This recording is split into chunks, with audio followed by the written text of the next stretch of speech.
We can move on to wrestling now. TNA Slammiversary.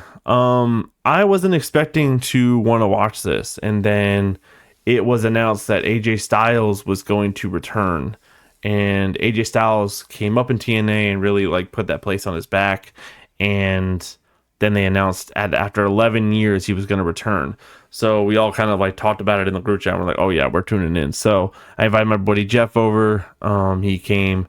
We had some fun there. Got to see the Hardy Boys in a ladder match. That was really cool. This pay-per-view made me really want to tune into TNA. I believe they're on Thursdays on like Access TV or something like that. And I'm really excited to see that. The other thing that kind of was pointed out to me during this was when Trick Williams retained the TNA championship, and Trick Williams is an NXT wrestler from WWE, and then JC Jane was in a winner takes all match with Masha Slamovich for the women's championship, and JC Jane won. And JC Jane is also an NXT wrestler from WWE. The writing on the wall feels like they're going to buy TNA. WWE is going to buy TNA, I think. It just feels like that. Like ever since they've been working together, they've had some really cool moments and stuff like that, but it just feels like this is where this is headed, because it kind of just made TNA look like a secondary company. And to me, when you're working with a company this closely, I don't think that's the motive. I don't think that's the goal. And when you literally give two wrestlers from a different company your world championships, I mean, that says something. That says a lot.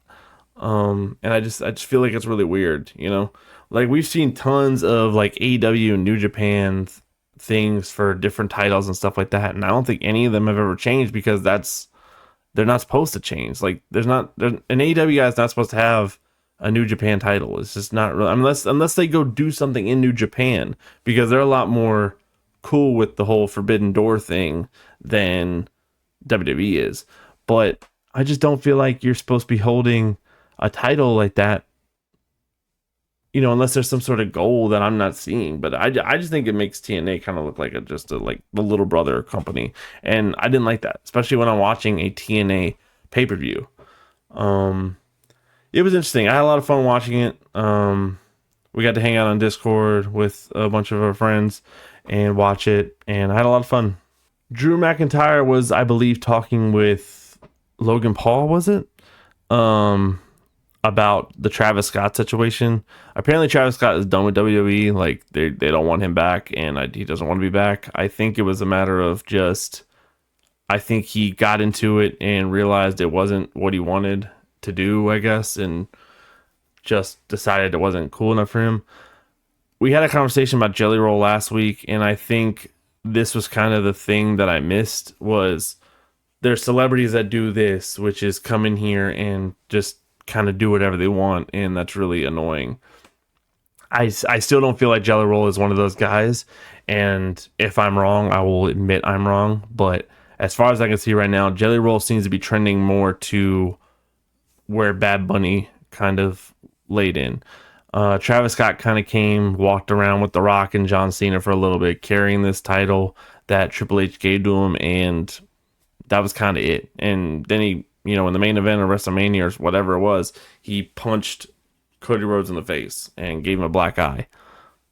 Like, that's all he did. So Drew McIntyre was basically like, good riddance, get out of here. Like, no one wants you. And honestly, like, when it comes to celebrities doing that type of stuff, that's where I'm agreeing. Like, get him out of here. He didn't do anything. He didn't benefit anything. And honestly, he screwed up the main event of WrestleMania. And that's another thing that Drew McIntyre had said. And I just don't, celebrities don't need to be doing that type of stuff. If you're going to come here and wrestle and everything like that, I think that's really cool. Again, Bad Bunny, Jelly Roll, you know, Action Bronson did it in AEW. All that stuff's cool. But coming in here and messing with the situation, The Rock had a hand in that stuff too, for messing all that up. But Travis Scott was also there and added a lot of different elements that really just didn't need to be added. Good riddance for celebrities getting out of WWE like that. But I'm all for the Bad Bunnies and Jelly Rolls for now coming in and actually wrestling. WWE has been posting teasers for the Unreal documentary series that seems like it's like all based around Royal Rumble to WrestleMania area. They've highlighted guys like Jey Uso and Cody Rhodes and Rhea Ripley. I believe Bianca was also highlighted, but this is going to come out on Netflix.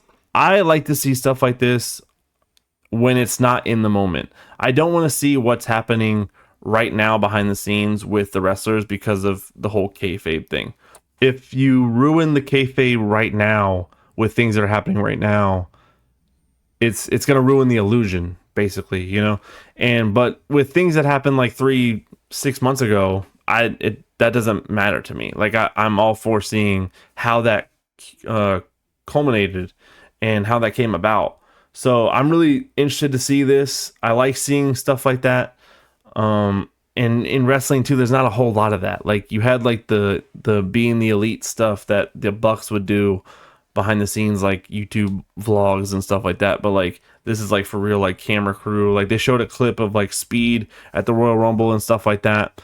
Different things like that. That's the stuff I would like to see in this sort of time frame. I don't want to see this stuff like we're going into SummerSlam now. I don't want to see any behind the scenes stuff of like Jelly Roll and Drew McIntyre like hanging out, even though they're supposed to be wrestling here pretty soon. You know, that's the kind of thing I don't want to see that stuff right now. I would like to see, you know, how Cody Rhodes came about losing the title to John Cena and everything like that. I do want to see that type of stuff. So I'm excited to see how this works and how this goes. I'm really excited about this. WWE just announced a deal with Fandango to bring PLEs to select movie theaters starting with SummerSlam, and then Regal will be the anchor brand. So I'm really excited about this because AEW had done this with AMC theaters. I'm sure they did with other theaters too, but the one I went to was AMC. And that was a lot of fun because it almost felt like you were at a wrestling event, except it was just on a big screen. And you had like the crowd environment with a bunch of people in the crowd and they're all getting into things and chanting and everything like that, like we're at the show. And you don't have to pay this like big ticket price, especially for WWE ticket prices. You just pay like a $25 fee to get in and you get to watch it with a bunch of other wrestling fans. I think that's really cool. And there isn't enough of that in the world, I feel like. Fandango and Regal are good companies. There's actually a Regal theaters right down the road from me. So I don't think I'm personally going to be going to SummerSlam to do this, but I think maybe for like the next one, maybe like Clash of Paris or something like that, maybe I'll look into going to one of those to see. Also, the best part about that too is you get to meet other wrestling fans and be around other wrestling fans that live kind of near you, you know? So I think that's going to be really cool. That's going to be a really cool experience to see WWE stuff.